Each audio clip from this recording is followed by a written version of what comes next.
ပရ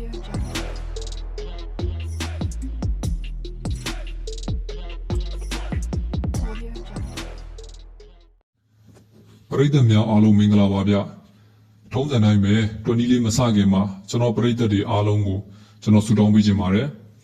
ကျွန်တော်တို့ဒီဒီမြန်မာ channel ကိုကြည့်ရှုအားပေးနေတဲ့ပရိသတ်တယောက်ချင်းစီတိုင်းစိတ်ချမ်းသာကိုယ်ချမ်းသာနဲ့လူဝင်ဆန္ဒတွေပြည့်စုံပါစေလို့ပထမဦးဆုံးဆုတောင်းပေးပါတယ်ဗျာဒီနေ့မှာလည်းကျွန်တော်ကလာမယ့်16ရက်9လ2026ရက်နေ့မှာထွက်ရှိမဲ့73ကြိမ်မြောက်အတွက် 3D တစ်ခွက်ကောင်းလေးကိုကျွန်တော်တွက်ပြပေးသွားမှာဖြစ်ပါတယ်ဒီနေ့တွန်နီလေးကတော့ကျွန်တော်အရင်တွက်ထားတဲ့ပုံစံနဲ့နည်းနည်းကွဲထွက်ပြီးတော့ကဏ္ဍအလှလေးကိုကျွန်တော်ရှာပြပေးသွားမှာဖြစ်ပါတယ်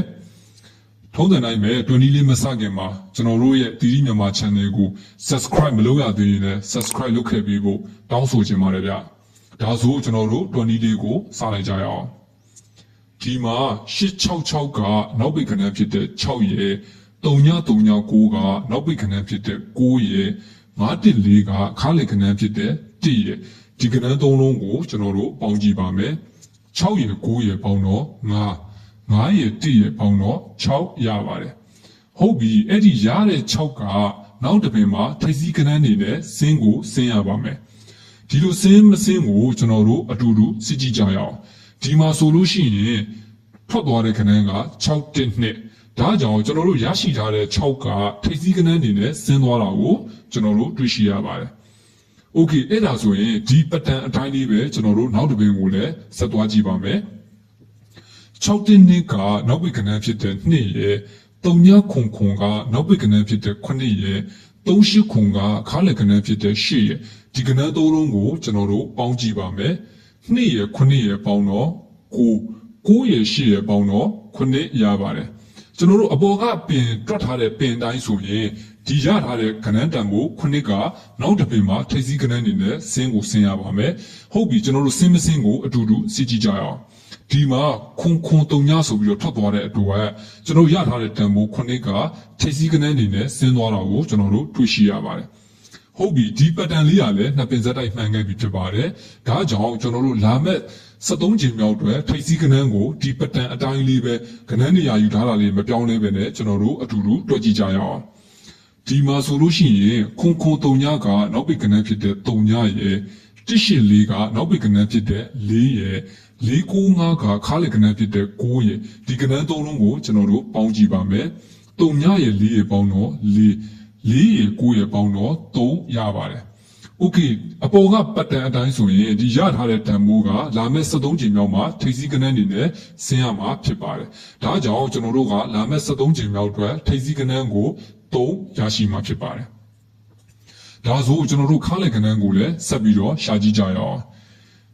ဒီမှာ866ကနောက်ပိတ်ကဏ္ဍဖြစ်တဲ့6ရဲ့914က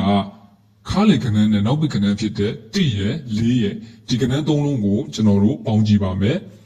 6ရဲ့4ရဲ့ပေါင်းတော့3ညရဲ့1ရဲ့ပေါင်းတော့1ရပါတယ်ဟုတ်ပြီဒီရထားတဲ့တန်ဖိုး1ကနောက်တစ်ပင်မှာခါးလိုက်ကဏ္ဍအနေနဲ့ဆင်းရမှာဖြစ်ပါတယ်ကျွန်တော်တို့အတူတူစစ်ကြည့်ကြရအောင်ဒီမှာဆိုလို့ရှိရင်တန်ဖိုး6တစ်နှစ်ဆိုပြီးတော့ကဏ္ဍထွက်သွားတာဖြစ်ပါတယ်ဒါကြောင့်ကျွန်တော်တို့ရထားတဲ့တန်ဖိုး1ကခါးလိုက်ကဏ္ဍအနေနဲ့ဆင်းသွားတာကိုကျွန်တော်တို့တွေ့ရှိရပါတယ်โอเคဒီပတန်တိုင်းလေးပဲနောက်တစ်ပင်ကိုလည်းကျွန်တော်တို့အတူတူဆက်တွက်ကြည့်ကြအောင်6တစ်နှစ်ကနောက်ပိတ်ကဏ္ဍဖြစ်တဲ့2ရဲ့38ခုကခါးလေကဏ္ဍနဲ့နောက်ပိတ်ကဏ္ဍဖြစ်တဲ့8ရဲ့9ရဲ့ဒီကဏ္ဍသုံးလုံးကိုကျွန်တော်တို့ပေါင်းကြည့်ပါမယ်အခုပေါင်းတဲ့ပတန်ကကျွန်တော်တို့အပေါ်မှာတွက်ထားတဲ့ပတန်အတိုင်းလေးပဲကျွန်တော်တို့ဆက်ပြီးတော့တွက်ကြည့်တာဖြစ်ပါတယ်โอเค2ရဲ့9ရဲ့ပေါင်းတော့9ရဲ့8ရဲ့ပေါင်းတော့9ရပါတယ်ဒီရထားတဲ့တန်ဖိုး9ကနောက်တစ်ပင်မှာလည်းကျွန်တော်တို့ခါးလေကဏ္ဍအနေနဲ့ဆင်းရမှာဖြစ်ပါတယ်โอเคကျွန်တော်တို့စစ်ကြည့်ကြရအောင်ဒီမှာဆိုလို့ရှိရင်ခွန်3ညကခါးလေကဏ္ဍဖြစ်တဲ့9ဆိုပြီးတော့ကျွန်တော်တို့ရထားတဲ့တန်ဖိုးနဲ့တွားပြီးတော့ညီမျှတာကိုတွေ့ရှိရပါတယ်ဒါကြောင့်ဒီပတန်လေးကနှစ်ပင်စက်တိုင်းမှန်ခဲ့ပြီဖြစ်ပါတယ်ဟုတ်ပြီဒါဆိုရင်ကျွန်တော်တို့ကလာမဲ့73ချိန်မြောက်အတွက်ကိုဒီ20လေးအတိုင်းပဲဒီပတန်အတိုင်းလေးပဲခါးလေကဏ္ဍကိုဆက်ရှာကြည့်ကြအောင်ဒီမှာဆိုလို့ရှိရင်ခွန်3ညကနောက်ပိတ်ကဏ္ဍဖြစ်တဲ့3ညရဲ့495ကခါးလေကဏ္ဍနဲ့နောက်ပိတ်ကဏ္ဍဖြစ်တဲ့9ရဲ့5ရဲ့ဒီကဏ္ဍသုံးလုံးကိုကျွန်တော်တို့ပေါင်းကြည့်ပါမယ်3ညရဲ့5ရဲ့ပေါင်းတော့ 9ရဲ့9ရဲ့ပေါင်းတော့4ရပါတယ်အပေါ်ကပတ်တန်ကျွန်တော်တွက်ခဲ့တဲ့ပတ်တန်အတိုင်းလေးဆိုရင်လာမဲ့73ချိန်မြောက်မှာလေကျွန်တော်တို့ရထားတဲ့တန်ဖိုး4ကခါးလေခဏန်းနေနဲ့ဆင်းရမှာဖြစ်လို့ကျွန်တော်တို့က73ချိန်မြောက်အတွက်ခါးလေခဏန်းကို4ရရှိမှာဖြစ်ပါတယ်ဟုတ်ပြီဒါဆိုရင်ကျွန်တော်တို့ကထိပ်စီးနဲ့ခါးလေရပြီဆိုတော့နောက်ပိတ်ခဏန်းကိုအတူတူဆက်ပြီးတော့ရှာကြည့်ကြရအောင်ဒီမှာကျွန်တော်တို့က866ကထိပ်စီးခဏန်းဖြစ်တဲ့8ရဲ့3939ကခါးလေခဏန်းဖြစ်တဲ့3ရဲ့914ကနောက်ပိတ်ခဏန်းဖြစ်တဲ့9ရဲ့ဒီခဏန်း3လုံးကိုကျွန်တော်တို့ပေါင်းကြည့်ပါမယ်8ရဲ့3ရဲ့ပေါင်းတော့8ရဲ့4ရဲ့ပေါင်းတော့2ရပါတယ်ဒီရထားတဲ့တန်ဖိုး2ကနောက်တစ်ပင်မှာနောက်ပိတ်ခဏန်းအနေနဲ့ကျွန်တော်တို့ဆင်းရမှာဖြစ်ပါတယ်မှန်ကိုကျွန်တော်တို့အတူတူပရိသတ်တို့နဲ့အတူတူကျွန်တော်တို့စစ်ကြည့်ကြရအောင်ဒီမှာထွက်သွားတဲ့ခဏန်းက612ဒါကြောင့်ကျွန်တော်တို့ရထားတဲ့တန်ဖိုး2က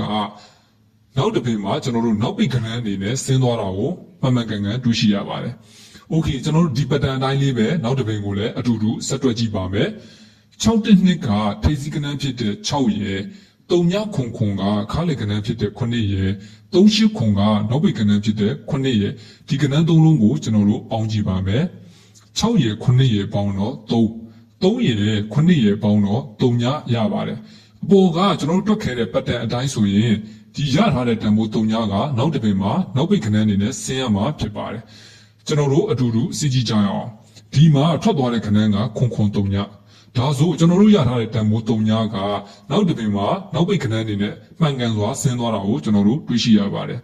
ဟုတ်ပြီဒါဆိုရင်ပတ်တန်လေးကလည်းနှစ်ပင်ဇက်တိုင်းမှန်ခဲ့ပြီဖြစ်တယ်ကျွန်တော်တို့နောက်တစ်ပင်မှာကျွန်တော်တို့ဒီပတ်တန်အတိုင်းလေးပဲတွက်နီးဒီယူထားတဲ့ခဏန်းနေရာယူထားတာလေးတွေကလည်းမပြောင်းလဲပဲနဲ့အတူတူဆက်ရှာကြည့်ကြရအောင်ခွန်3ကထိပ်စီးခဏန်းဖြစ်တဲ့9ရဲ့184ကခါးလေခဏန်းဖြစ်တဲ့8ရဲ့495ကနောက်ပိတ်ခဏန်းဖြစ်တဲ့9ရဲ့ဒီခဏန်း3လုံးကိုကျွန်တော်တို့ပေါင်းကြည့်ပါမယ်9ရဲ့8ရဲ့ပေါင်းတော့9ရဲ့ပေါင်းတော့3ညဟုတ်ပြီကျွန်တော်တို့အပေါ်မှာတွက်ထားတဲ့မှန်ခဲ့တဲ့ပတ်တန်အတိုင်းဆိုရင်ဒီ3ညကလာမဲ့73ချိန်မြောက်မှာနောက်ပိတ်ခဏန်းအနေနဲ့ဆင်းရမှာဖြစ်ပါတယ်ဒါဆိုကျွန်တော်တို့ကထိပ်စီးခါလဲနောက်ပိတ်ဆိုပြီးတော့ကျွန်တော်တို့ခဏန်း3လုံးရပါတယ်343ည Okay အဲ့ဒီရထားတဲ့တန်ဖိုး343ညကိုကျွန်တော်ကထပ်ပြီးတော့ break နဲ့ချုပ်ပြပါမယ်ဒီမှာဆိုလို့ရှိရင်866ကထိပ်စီးခဏန်းဖြစ်တဲ့8ရဲ့3939ကထိပ်စီးခဏန်းဖြစ်တဲ့3ညရဲ့914ကခါလီခဏန်းဖြစ်တဲ့1ရဲ့ဒီခဏန်း3လုံးကိုကျွန်တော်တို့လမ်းပေါင်းကြည့်ပါမယ်8ရဲ့3ညရဲ့ပေါင်းတော့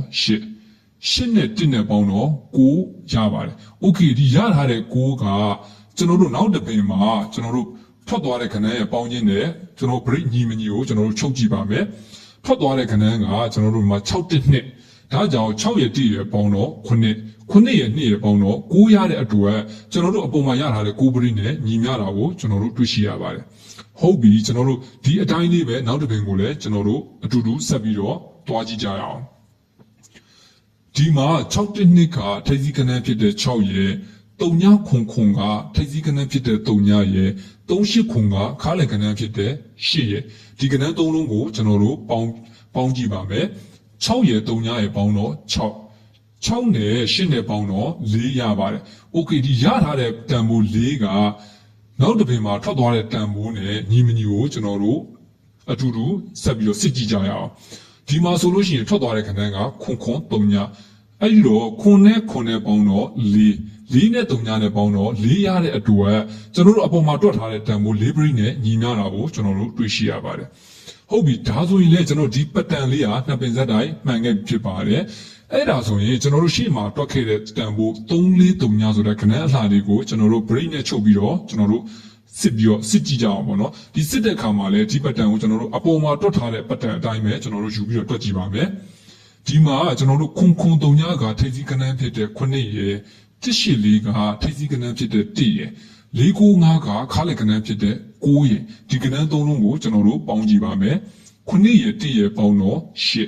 ရဲ့9ရဲ့ပေါင်းတော့9ရပါတယ်။ Okay ဒီရထားတဲ့တန်ဖိုး9 break ကိုကျွန်တော်တို့နောက်တစ်ပင်73ချိန်မှာထွက်မဲ့ခဏန်းရဲ့ပေါင်းခြင်းဟာ9 break နဲ့ညီမညီကိုကျွန်တော်တို့အတူတူစစ်ကြည့်ကြရအောင်။ကျွန်တော်တို့တွက်ခါတဲ့ခဏန်းက343ညဒါဆိုရင်ဒီ343ညကိုကျွန်တော်တို့အတူတူပေါင်းကြည့်လိုက်မယ်။3ရဲ့4ရဲ့ပေါင်းတော့9ရဲ့3ရဲ့ပေါင်းတော့9ရမှာဖြစ်ပါတယ်။ ဒီရထားတဲ့တန်ဖိုးခုနှစ်ကကျွန်တော်တို့အပေါ်မှာတွက်ထားတဲ့ brain နဲ့တွားပြီးတော့ညီမျှတာကိုတွေ့ရှိရပါတယ်ဒါကြောင့်ကျွန်တော်တို့အခုတွက်ထားတဲ့တန်ဖိုး343ညဆိုတဲ့ခဏအလားလေးဟာတော်တော်လေးတော့လှပါတယ်ကျွန်တော်တို့တွက်ထားတဲ့ဥစ္စာတွေရောပြီးရင်ဒီမှာ brain ချုပ်ပြတာတွေရောမှန်ကန်တာကိုလည်းကျွန်တော်တို့တွေ့ရှိရတာဖြစ်ပါတယ်